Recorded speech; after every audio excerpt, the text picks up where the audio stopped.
Hoje eu estou com quase 73 mil reais investidos. Eu ainda não cheguei nos 100 mil, mas eu estou sentindo na pele tudo aquilo que eu ouvia os especialistas dizerem por aqui, que os primeiros 100 mil reais são os mais difíceis. Essa é a fase mais ingrata na vida de qualquer investidor e nem é por falta de conhecimento. E quando eu comecei a investir, eu me deparei com 5 barreiras que acredito eu talvez seja as 5 barreiras que acaba pegando a maioria dos investidores na bolsa de valores, principalmente quando inicia o investimento até quebrar essa barreira de 100 mil reais. E nesse vídeo eu vou te mostrar essas 5 barreiras. E antes de a gente entrar nessas 5 barreiras, uma coisa importante da gente entender aqui é que antes dos 100 mil reais, o juro composto é irrelevante na prática. Só para você ter uma ideia, 2 mil reais investidos a 10% ao ano geram 200 reais. Agora, se você tiver 100 mil reais investidos, os mesmos 10% geram 10 mil reais de retorno.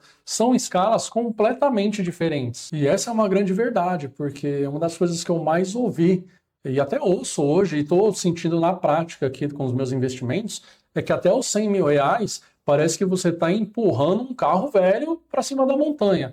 Você faz, todos os meses você aporta, todos os meses você coloca o dinheiro, tem um retorno ali, mas ainda um retorno pequeno, é um retorno que acaba não fazendo grande diferença no patrimônio. E o grande desafio, acredito eu, nesse primeiro momento, é justamente persistir. Persistir, ter consistência, ter disciplina, que é muito importante. E aqui, igual dieta, igual academia, é uma coisa que não tem milagre. Se você ficar obcecado em encontrar o melhor investimento, encontrar aquela mosca branca, não, eu vou colocar tudo nesse investimento aqui, que aqui eu vou ganhar muito dinheiro. Aí você está resolvendo o problema da forma errada. Por isso faz sentido a gente tratar, a gente falar dessas barreiras que acaba se deparando no decorrer do tempo. É claro que vai depender muito da capacidade do aporte de cada um. Quanto mais você tem para aportar, mais rápido você vai chegar nos 100 mil e aí o patrimônio vai ajudar você, vai começar a trabalhar a seu favor. Mas uma chavinha que vira na cabeça quando você começa a investir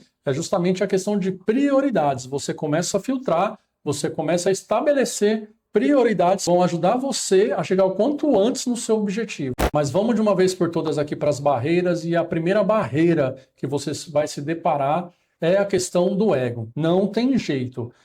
Quando você começa a ver as pessoas ali da sua convivência, do seu meio social, trocando de carro, viajando, comprando coisas, enquanto você aporta todos os meses e ali o seu patrimônio ele vai devagarinho crescendo pouco a pouco, ganhando corpo, isso automaticamente cria uma pressão real em você. O ego, ele quer o resultado visível. Tá todo mundo em torno de mim aqui, meus amigos, meus familiares, aquela comparação do primo, sempre tem o raio de um primo que a família fica te comparando. Enquanto tá todo mundo parece que vivendo super bem, né, ganhando muito mais, você tá ali, quieto, crescendo em silêncio, e isso vai corroendo. Eu senti um pouco disso, um pouco não, acho que muito, e tanto que eu relutei por meses, foi quando eu comecei a cogitar a ideia de vender meu carro.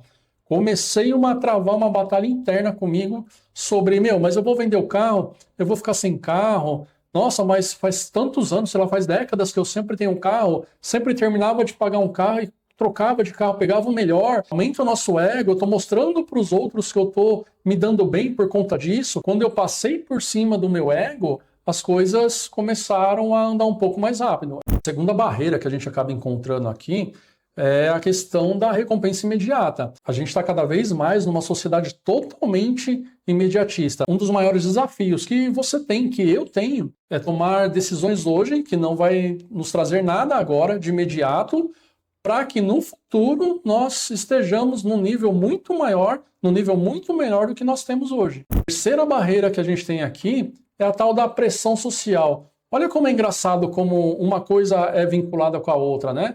É o ego, é a questão aí do imediatismo, é essa pressão social que a gente sofre, porque quando você começa a pensar dinheiro de uma forma diferente, você começa a deixar o dinheiro de lado de uma forma emocional e começa a tratar ele com racionalidade, você muitas vezes passa a ser o chatão, você passa a ser o mão de vaca, você passa a ser aquela pessoa que a família olha e fala, nossa lá, obcecado em ganhar dinheiro agora, né? Ganancioso, muitas vezes, nossa, que ganância, fica pensando em dinheiro assim, só que e a ganância de ter um monte de coisa, eu parcelar no cartão um monte de coisa para ter coisas para mostrar para os outros? Acredito que seja muito pior. E aqui não é questão de ganância, ninguém está falando aqui para você virar um tio Patinhas, né? Fazer o seu cofre, ficar mergulhando no dinheiro e ter um dinheiro como fim em si mesmo, não é isso.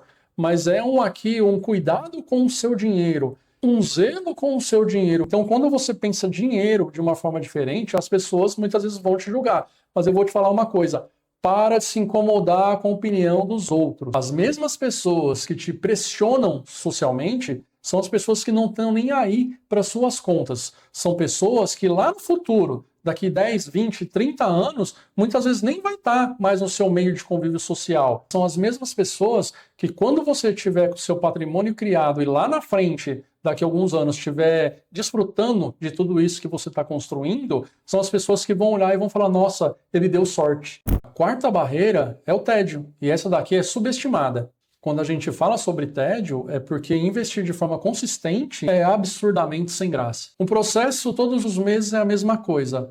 Aportar, esperar, reinvestir e repetir. Aportar, esperar, reinvestir e repetir. Isso quando a gente pensa no longo prazo, isso é por anos, ou seja, são anos aí sem adrenalina, sem atalho, sem virada de chave dramática. E o engraçado é que o próprio mercado financeiro ele tenta até te vender uma emoção, né? Ele fala, a ação que vai explodir, o método secreto. Isso é justamente porque o processo real ele é chato. Quem cai nessa narrativa acaba trocando um processo que é chato, um processo que é lento, mas é funcional, por um processo que é rápido, mas acaba destruindo o patrimônio. Então é chato mesmo. Investir não é emocionante investir. Investir não é uma coisa que deve gerar adrenalina. Todos os meses é a mesma coisa, mas é exatamente essa consistência, essa disciplina que vai te levar para a liberdade financeira. Chegou até aqui, não esquece de deixar aquele like no vídeo e não esquece também, se inscreve no canal para continuar acompanhando não só conteúdos como esse daqui, mas também toda a minha construção de patrimônio e também a questão da minha compra do apartamento na planta que eu compartilho com vocês aqui, a minha história em tempo real. A quinta barreira que a gente acaba se deparando aqui é a questão do ruído.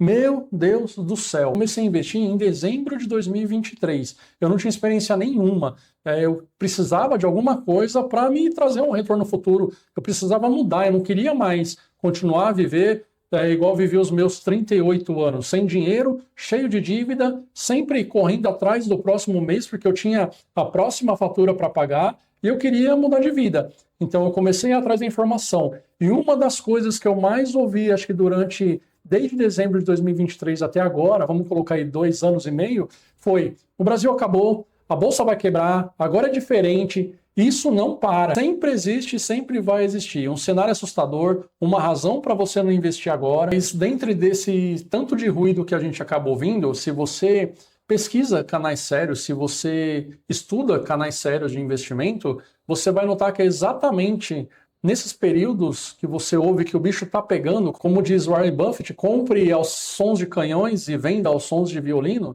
O que você mais ouve é, na hora da crise, na hora que está todo mundo achando que a coisa está feia, na hora que a bolsa de valores cai, é o momento que você tem que comprar. Isso porque as maiores oportunidades aparecem justamente quando o medo domina o mercado. Quem constrói patrimônio, quem ali escolheu a dedos as ações, os fundos imobiliários, ou seja lá o que você investe na sua carteira, aprende a agir por fundamentos e não por manchetes. Se você ficar indo a cada notícia ruim que aparecer, vou desistir de investir. Tá vendo? Investir não é pra mim. Tá vendo? O Brasil agora não vai dar mesmo. Nossa, o governo vai acabar com tudo. Quanta gente tem ganhado dinheiro, tem construído patrimônio justamente devido a essas notícias, devido a situações onde o governo faz as cagadas dele. Por isso, entenda uma coisa: quem reage ao ruído compra caro, vende barato e nunca chega nos 100 mil reais. Só para você ter uma ideia, eu anotei aqui algumas vezes desde que eu comecei a investir, teve aí algum ruído, alguma manchete que, uau, agora o mundo vai acabar, ó.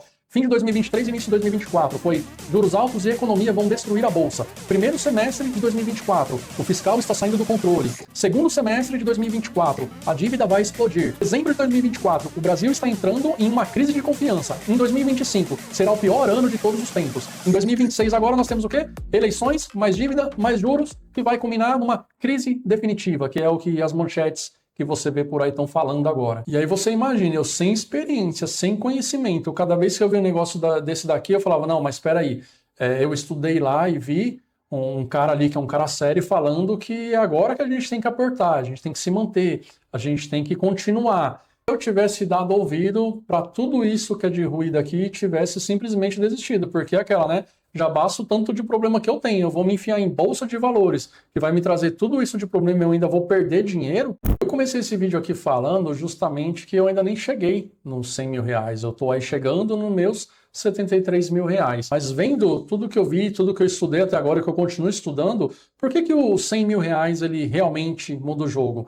Ele muda o jogo porque acontece ali uma mudança estrutural. É os 100 mil reais, o que existia era o seu esforço empurrando seu patrimônio através dos aportes. Depois dos 100 mil reais, agora você tem a sua força empurrando o seu patrimônio através dos aportes e os juros compostos trabalhando ao seu favor. Então agora existe o quê? O seu trabalho e o seu capital. Por isso que quando a gente faz ali a projeção dos juros compostos, depois que você chega nos 100 mil reais, como agora nós temos duas forças trabalhando, você e o seu capital, os 200 mil chega mais rápido, depois dos 200 para 300 chega mais rápido ainda. Então os primeiros 100 mil não são só um número, eles provam que você conseguiu fazer o mais difícil, transformar renda em patrimônio. E aqui a mudança é muito mais do que somente um número, não é apenas os 100 mil.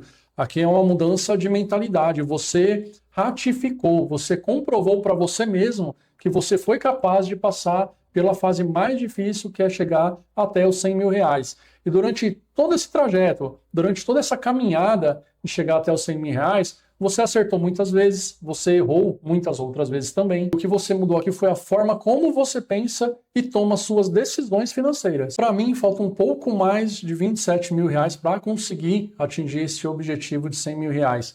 E esse é um dos motivos até que eu faço esse documentário, que eu documento isso aqui no YouTube, é também para me trazer um gás, para me trazer um combustível. É o que acaba, de certa forma, me fazendo comprometido em chegar nesse objetivo, para eu chegar, compartilhar isso com vocês aqui também, compartilhando toda essa caminhada, não só para mim, mas também uma prova social de que, cara, é possível. Eu vivi endividado, né? Quando eu comecei, eu tinha lá mais de 40 mil de dívidas, eu estava negativo. Vivi uma vida completamente ali bagunçada financeiramente. Eu vivia igual a maioria do brasileiro, de fatura em fatura, de boleto em boleto, esperando sempre o próximo pagamento. Quantas vezes eu não caí o pagamento na minha conta e no dia seguinte eu pagava meu aluguel e eu já estava no limite do banco de novo. Se você está nessa fase agora de 0 até 100 mil reais, com certeza você conhece alguma dessas barreiras. E a questão aqui não é evitá-las, a questão aqui é reconhecê-las quando elas aparecerem. Comenta aqui qual dessas 5 mais te afeta hoje. Se inscreve para acompanhar a jornada até os 100 mil e além dos 100 mil. Eu vou deixar um vídeo aqui também onde eu tratei dos 7 erros que te mantêm pobre e por isso você continua pobre. Clica nele, com certeza vai ainda fortalecer mais ainda a ideia desse vídeo daqui. Até a próxima, valeu!